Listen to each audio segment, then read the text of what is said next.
Vamos abrir nossas Bíblias na segunda epístola do apóstolo João. Vamos fazer a leitura do versículo 1 ao 13, ou seja, todo esse capítulo, toda essa epístola. O presbítero, a senhora eleita e aos seus filhos, a quem eu amo na verdade, e não somente eu, mas também todos os que conhecem a verdade, por causa da verdade que permanece em nós e conosco, estará para sempre a graça, a misericórdia e a paz da parte de Deus Pai e de Jesus Cristo, o Filho do Pai, serão conosco em verdade e amor. Fiquei sobremodo alegre em ter encontrado dentre os teus filhos os que andam na verdade, de acordo com o mandamento que recebemos da parte do Pai.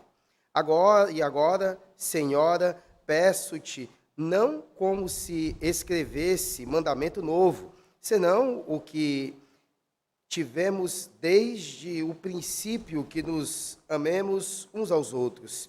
E o amor é este, que andemos segundo os seus mandamentos.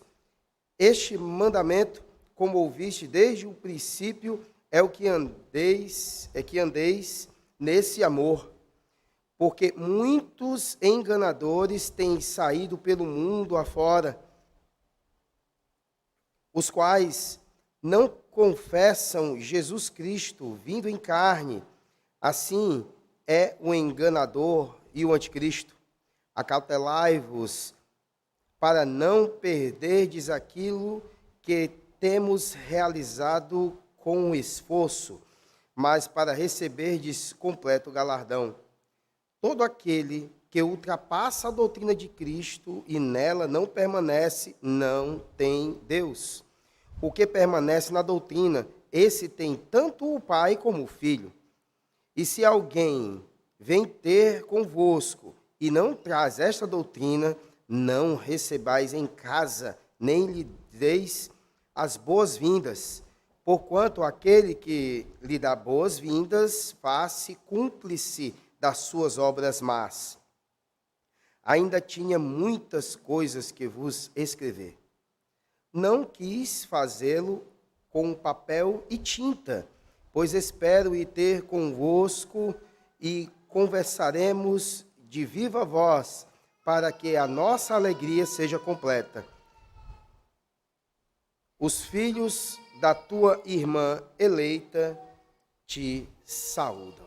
Oremos mais uma vez. Senhor, nos abençoa, nos abre a mente. Sê com todos que estão aqui nessa noite. Nos guia segundo a tua palavra e que teu Espírito, ó Pai, possa estar iluminando as nossas mentes para compreender a tua palavra e assim, ó Pai, colocar em prática no dia a dia. Em nome de Jesus. Amém. Bem, meus irmãos, aqui diante de nós está a segunda epístola de João, na qual, se nós observarmos desde o início em todos os escritos de João, quer seja no Evangelho, quer seja nas suas epístolas, nós vamos ver esse cuidado dele em relação a uma heresia que ainda era seminal e estava se levantando, muitas vezes até no meio da igreja. Alguns membros passavam a crer, ouvindo de alguns essa questão gnosticista, e alguns passavam a acreditar, e era um risco para a igreja. Esses mesmos, eles não criam e desacreditavam a igreja que Cristo tinha vindo em carne. Por isso que nós vamos ver, numa leitura simples, no Evangelho de João, a ênfase de dizer que o Verbo se fez carne e tabernaculou entre nós, se fez carne, ele habitou entre nós, e ele esteve entre nós. E também por isso que o apóstolo João, logo no início da sua primeira carta, ele vai dizer que os nossos olhos viram, as nossas mãos apalparam, dizendo que ele veio em carne. O cuidado continua com esse movimento. Aliás, vamos trazendo um contexto mais neotestamentário, em todas as cartas e até mesmo em Atos, a gente vai ver a grande preocupação dos apóstolos com as heresias, com o mal que vinha trazendo pessoas usadas pelo diabo, como vamos ver isso em 1 Timóteo também, para tentar enganar o povo de Deus. E aqueles que não são eleitos caem nessa. Então aqui, mais uma vez, vem essa preocupação.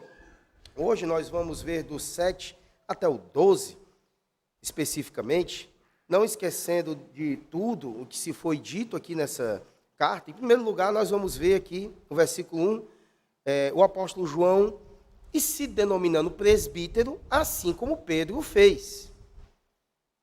Às vezes, a igreja local,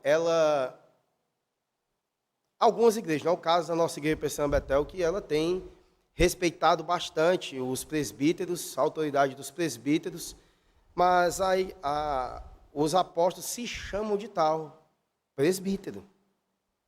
Essa questão intercambiável que se ensina, presbítero, pastor e bispo, ela se estende até essa questão dos apóstolos, só que não existe mais apóstolos, e isso ficou aí derramado nesses três que são intercambiáveis na igreja, presbítero, pastor e bispo. Então ele se chama como tal e fala para a senhora igreja. Às vezes isso aqui foi debatido por alguns teólogos na história. Quem é essa senhora? Essa senhora simples é a igreja.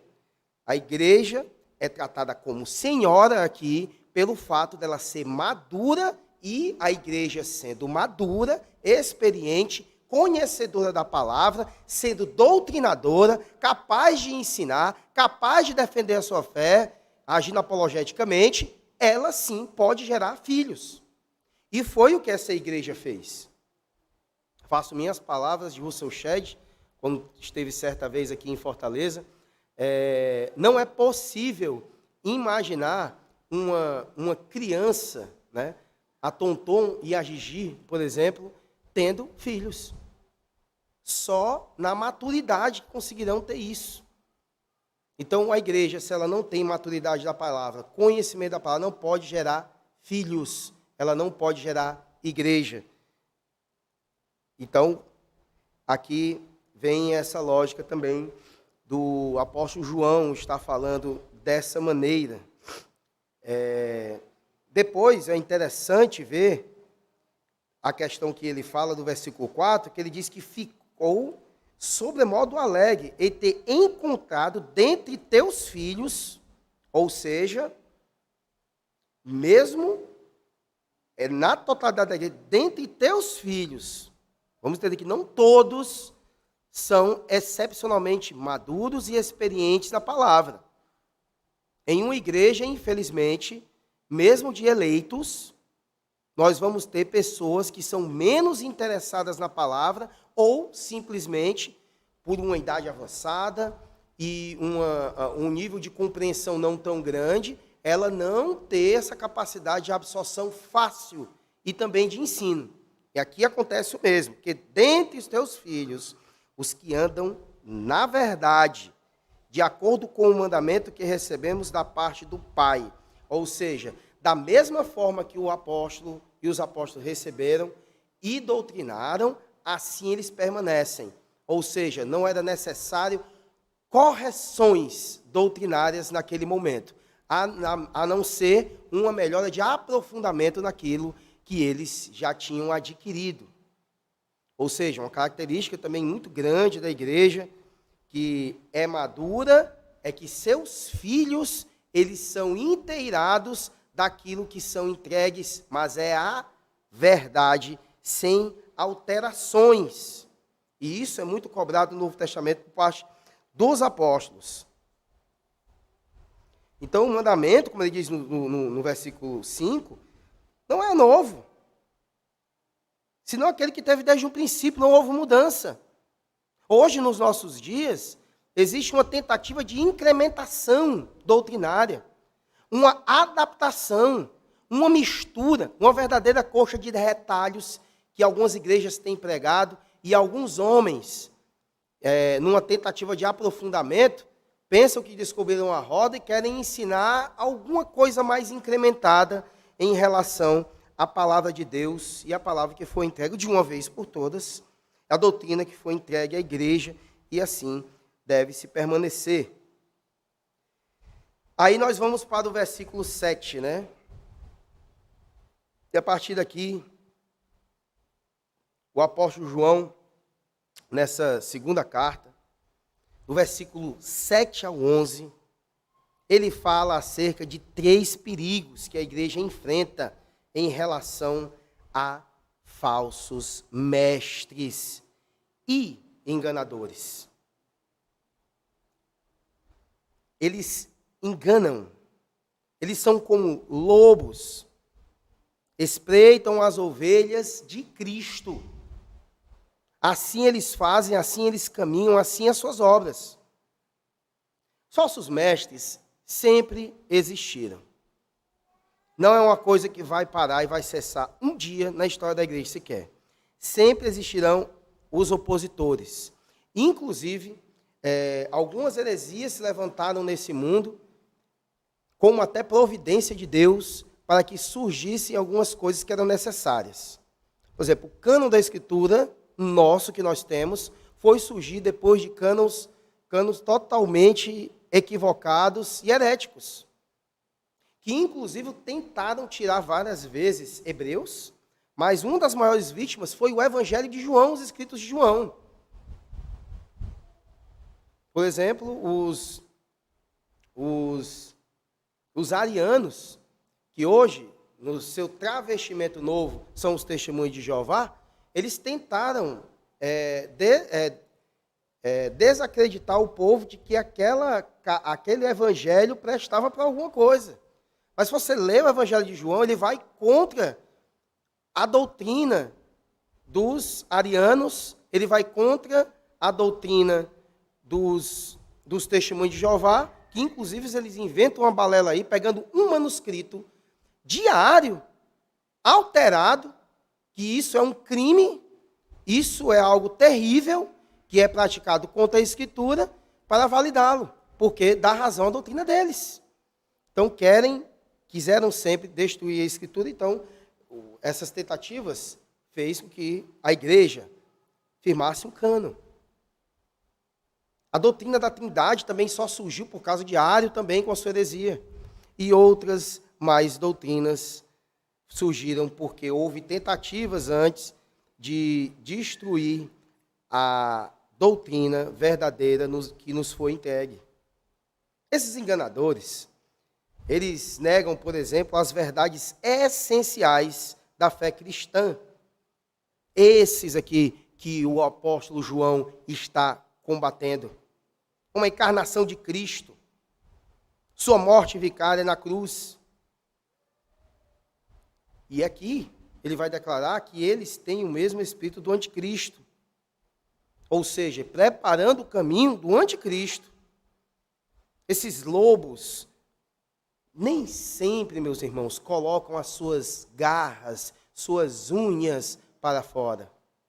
Nem sempre eles fazem aquele rosnado conhecido de cães e lobos quando vão atacar, que mostram as suas presas. Não, nada disso. Nem sempre eles fazem isso. A maioria das vezes, eles são travestidos de ovelha para entrar no aprisco e devorá-las. Que cautela a igreja precisa ter?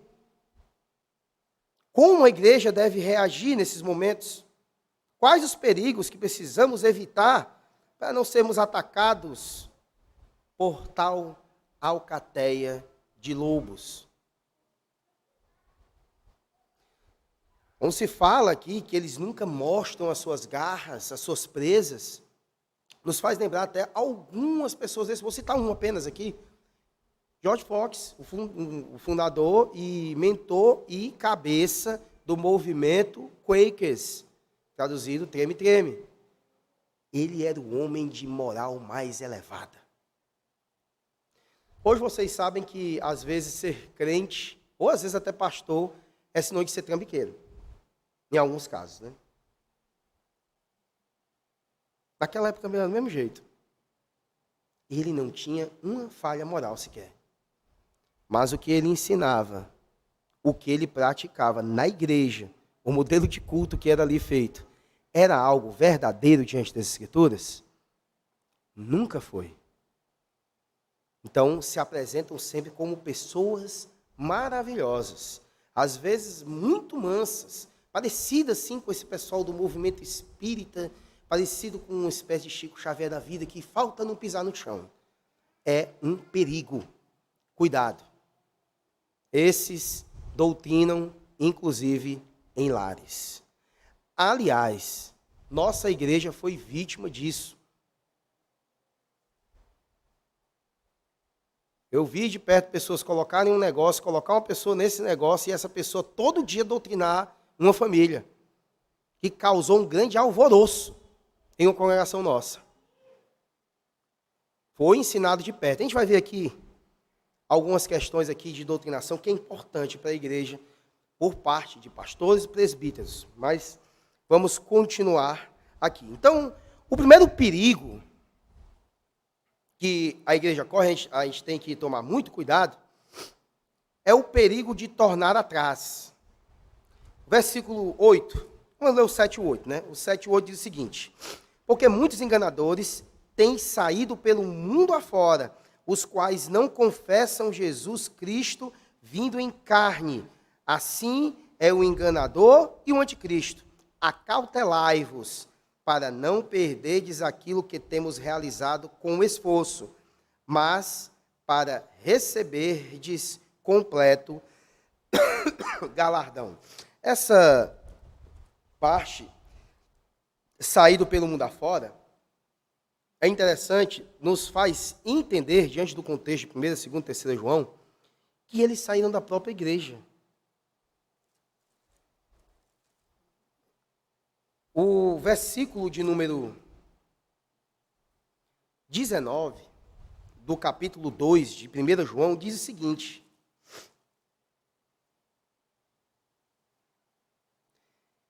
eles saíram de nosso meio, entretanto, não eram dos nossos, porque se tivessem sido dos nossos, teriam permanecido conosco.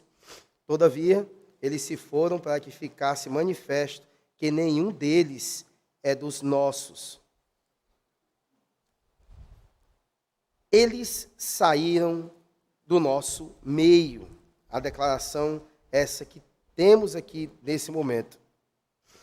E o versículo 1 do capítulo 4, aí da 1 João, diz o seguinte: amados, não deis crédito a qualquer espírito.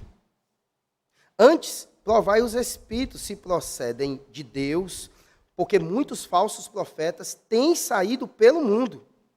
Então vamos ler o 2. Nisto conhecemos o Espírito de Deus. Todo espírito que confessa que Jesus Cristo veio em carne é de Deus. Ele está criticando, mais uma vez, os gnósticos que não acreditam que Jesus veio em carne. Nós não podemos fazer julgo temerário, mas podemos julgar a palavra pregada por outros. E só se pode julgar a palavra pregada por outros se nós formos conhecedores dessa doutrina que nos foi entregue. Se não tiver conhecimento dessa doutrina, o engano certamente o virá.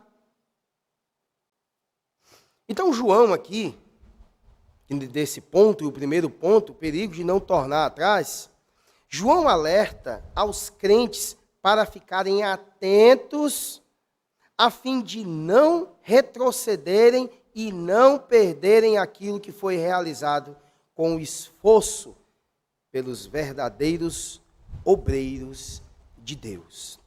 Lembra a palavra entregue pelos vossos guias, que Hebreus fala?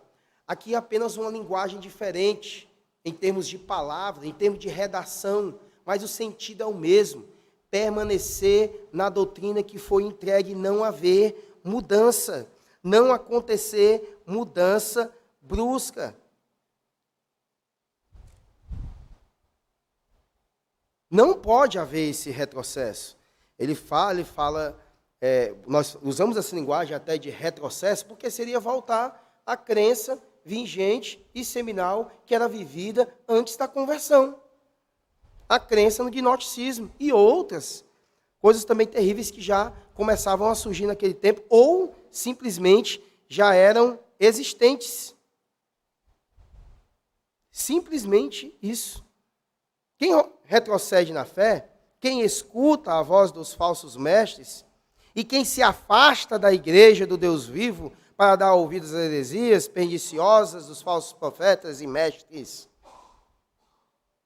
a pessoa está rifando a sua própria alma em um balcão de engano. Hoje podemos correr esse risco. Aqueles que leem bastante a Escritura, que procuram se aprofundar em uma espécie de baixa crítica, se aproximar do texto mesmo, e ali às vezes não se encontra um grande entendimento e vai procurar nos livros, aqueles livros têm que ser bem direcionados, principalmente pelo pastor da igreja. As leituras, geralmente, que eu fico sabendo ou vejo os irmãos postando na igreja, elas são muito boas. Mesmo assim, precisam de grande filtro da Escritura. Nossa igreja, nos últimos anos, tem procurado ler obra puritana, e isso é uma maravilha. Puritano é chamado de puritano porque ele procurava seguir à risca a palavra de Deus e levava em conta os mínimos detalhes, e as pregações deles eram expositivas, versículo por versículo, seriada, terminava em um versículo num domingo, no outro começava no versículo seguinte. Que maravilha! Mas nem todos são direcionados a essas leituras. As igrejas em nosso país têm sucumbido através de leituras terríveis, leituras de homens bonzinhos, cheio de amor. Olha, eu vou dizer uma coisa para vocês, meus irmãos. Quando a gente vê um pregador que é radical e na pregação ele desce a cajadada mesmo, que maravilha. Pregador adulão não dá certo na igreja.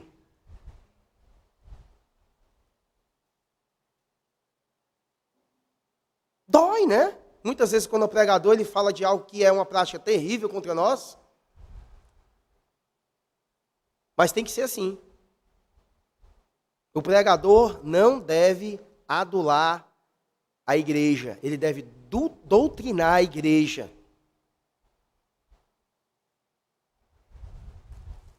Na minha vida, particularmente, desde quando começaram a aparecer pregadores fiéis da palavra, minha vida mudou bastante. E sou teimoso, e peco, e sou terrível. Imagine se não acontecesse de ter pregadores assim na minha vida.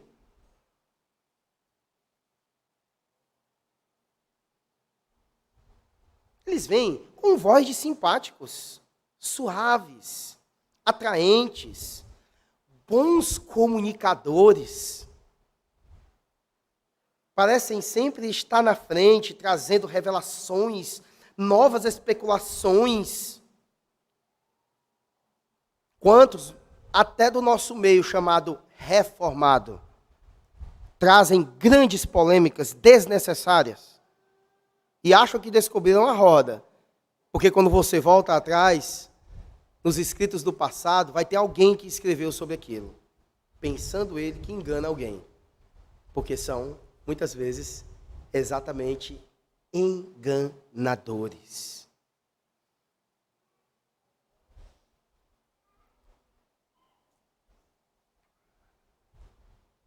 Mas sorrateiramente, apesar de toda essa voz mansa, suave, oratória maravilhosa, inteligência, conhecimento até com outras formações acadêmicas, e é canudo e mais canudo, é psicólogo, é psiquiatra, ele é formado em história, ele é do direito, ele é daquilo, o cara tem pano para manga. Apesar de tudo isso, sorrateiramente, ao mesmo tempo também, às vezes explicitamente, negam as verdades fundamentais da fé cristã. E eles tentam desconstruir os pilares do cristianismo verdadeiro. E eu vou dizer, seguir esses aventureiros é desviar-se da fé verdadeira. E mergulhar de fato na escuridão dessa mentira satânica. E ainda você coloca os pés certamente ao caminho que conduz ao largo e espaçoso e terrível caminho da perdição. Cuidado, igreja. Cuidado. Essas heresias, como eu estou dizendo, podem não entrar por meio das pregações.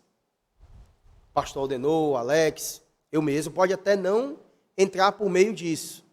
Cuidado com o que nós estamos lendo. E se for ler algo perigoso, peça a instrução dos presbíteros e pastor. Nem todos os membros têm condição de ler. E ter uma compreensão de que aquilo é para o conhecimento simplesmente. Alguns passam a crer. Eu tenho amigos, inclusive, fizeram um seminário comigo, que é um negócio terrível a vida. Lê-se uma coisa, passa a crer. Lê outra coisa diferente, passa a crer naquela. Aí depois ele muda para essa.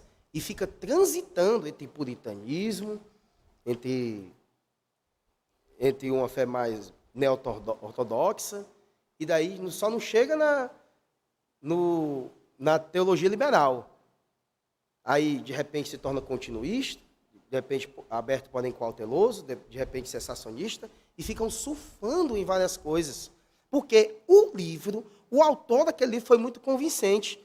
Que, de fato, nós, num nível muito mais baixo, muitas vezes, somos convencidos. Então, temos que ter direcionamento nas leituras. Hoje não é mais chegando em nossa casa um herege ensinando essas baboseiras para a gente.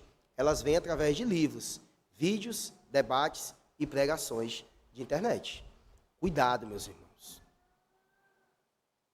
Eu falo isso porque até na Avon tem livro de herege sendo vendido. Por exemplo, um livro chamado Que Jesus Disse, Jesus Não Disse. Nem queira ver esse livro.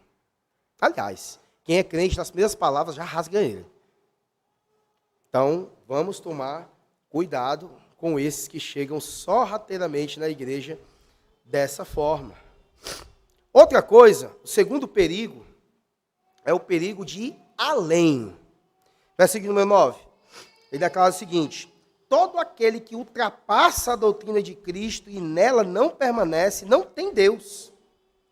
O que permanece na doutrina, esse tem tanto o Pai como o Filho. Vamos falar que permanece na doutrina, a gente vê aqui, por exemplo, no versículo 4, quando o apóstolo João ele vai dizer que dentre teus filhos que andam na verdade. Ou seja, estar na doutrina é também caminhar segundo ela, é viver essa palavra.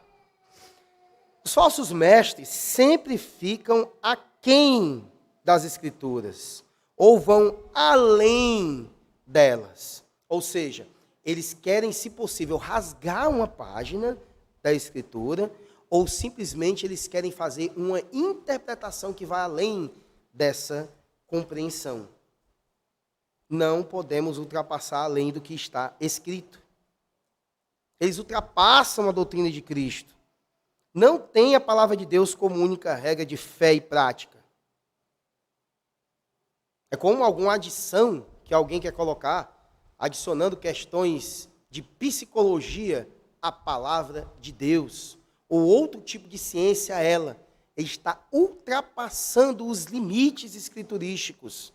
A nós foi entregue a palavra, somente ela, o Antigo e o Novo Testamento, sem alterações. Aqui ele está falando a questão de tradução. Nós só muda uma palavra ou outra, que não vai alterar a redação que nós temos em mão. É ir além daquilo que é a vontade normativa de Deus. Eles acrescentam à Bíblia alguma nova revelação. Ao fazer isso, negam a veracidade e suficiência da Escritura. Eles não vão até certo ponto, de propósito, porque chegar em certos textos para eles é muito embaraçoso, ou então eles querem ultrapassar o significado de tudo isso. Recentemente, está terrível, o Lana Holden trouxe uma explicação mirabolante em relação à relação homem com mulher com mulher. Mirabolante. Ela misturou uma coisa com outra para tentar se explicar. Enquanto isso, o pastor que estava defendendo com ela estava descendo a lenha nela até que você já chega. E ela pensando que estava fazendo algo de produtivo para ela mesma ali naquele momento.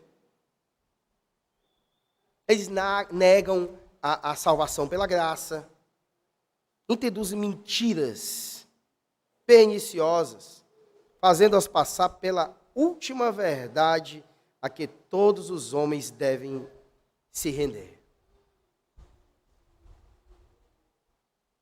O apóstolo Paulo, ele também havia alertado aos crentes da Galácia. E ele diz, ainda que um anjo de Deus viesse do céu para pregar outro evangelho além daquele que foi pregado, deveria ser rejeitado. O apóstolo Paulo que fala isso, mais tarde, em 2 Coríntios, ele vai dizer que o diabo se veste até mesmo de anjo de luz para enganar. Não é isso? Então, por isso que ele dá essa declaração também. Olha a radicalidade do apóstolo Paulo quanto à verdade que foi pregada e deve ser crida. Ainda que venha um anjo. Não deve ser crido, deve ser rejeitado. Foi entregue uma palavra aos apóstolos. Os apóstolos entregaram essa mesma palavra exata às igrejas e eles ainda fiscalizam de vez em quando para saber se ainda permanecem nela.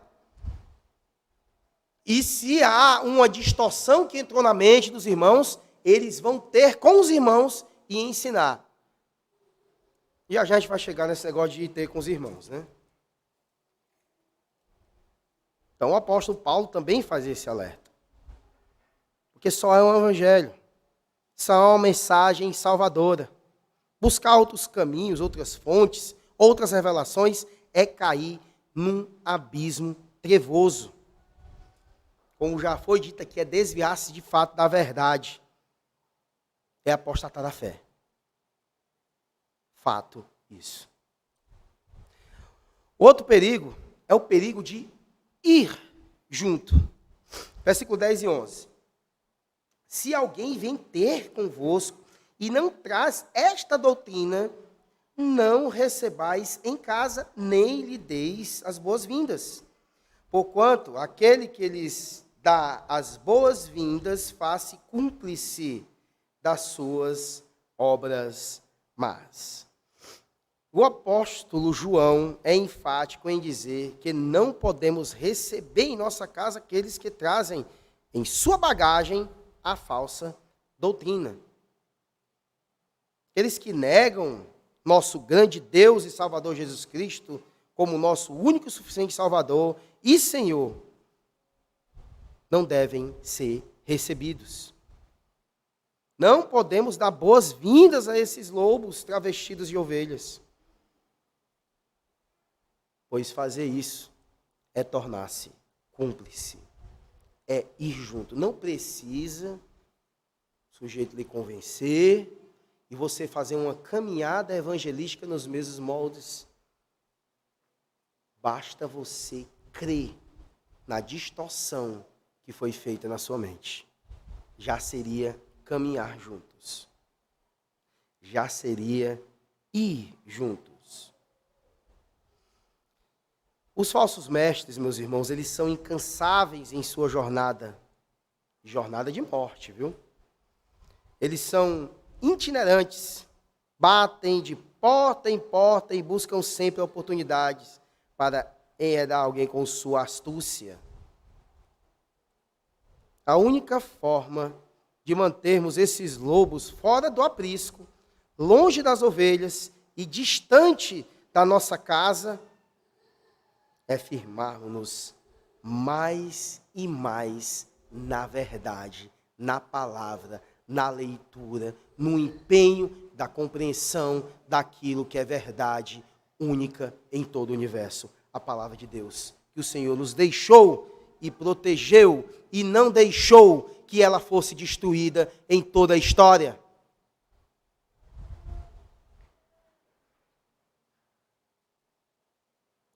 Sem o conhecimento da Escritura, nós não teremos o discernimento necessário para distinguir entre lobo e ovelha, entre verdade e mentira, entre o verdadeiro evangelho e o falso evangelho.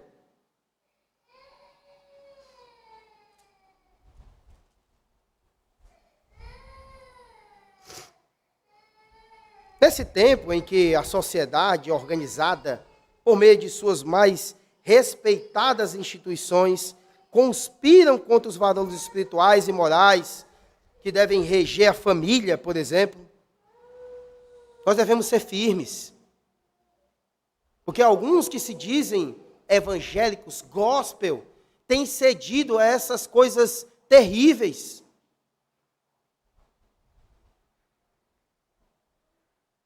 Esse tempo em que florescem como um cogumelo, novas seitas vêm com novas igrejas, introduzindo multidões aos seus redutos. Precisamos nos acautelar e dar ouvidos à exortação do apóstolo João aqui, que é também para os nossos dias. Não torne atrás. Não vá além da doutrina. Não caminhe junto com os falsos mestres.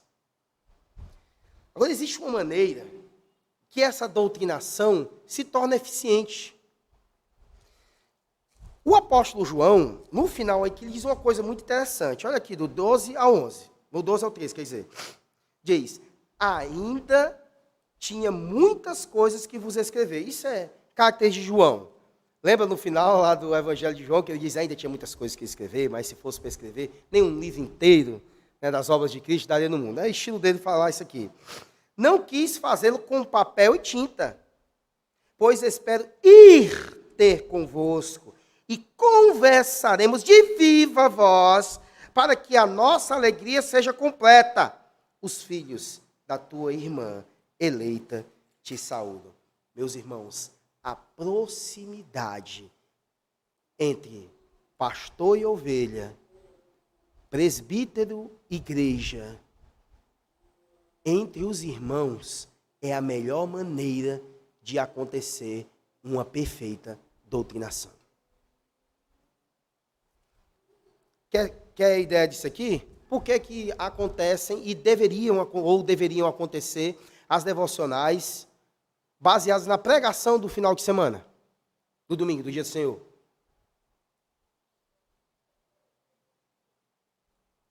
Para a doutrinação ficar forte, para o ensino que foi feito permanecer mais forte, ser enterrado, a semente ficar plantada em nosso coração. Um pastor que é próximo das suas ovelhas, presbítero que é próximo dos membros da igreja, e irmãos que têm amizades com outros, que as conversas são principalmente a palavra de Deus, a doutrina se fortifica. Aqui, note que as palavras de João diz para que a nossa alegria seja completa. Ou seja, até o apóstolo João poderia ouvir algo maravilhoso dos irmãos. É um aprendizado, uma doutrinação mútua que existe e tem que existir. Essa distância, muitas vezes, que há entre nós, de uma semana, que às vezes até mais, é terrível para a igreja. Não sou de acordo com sociedade interna assim, não. Mas uma coisa boa que trazia algumas era isso, a proximidade semanal, SAF aí. SAF sempre é assim.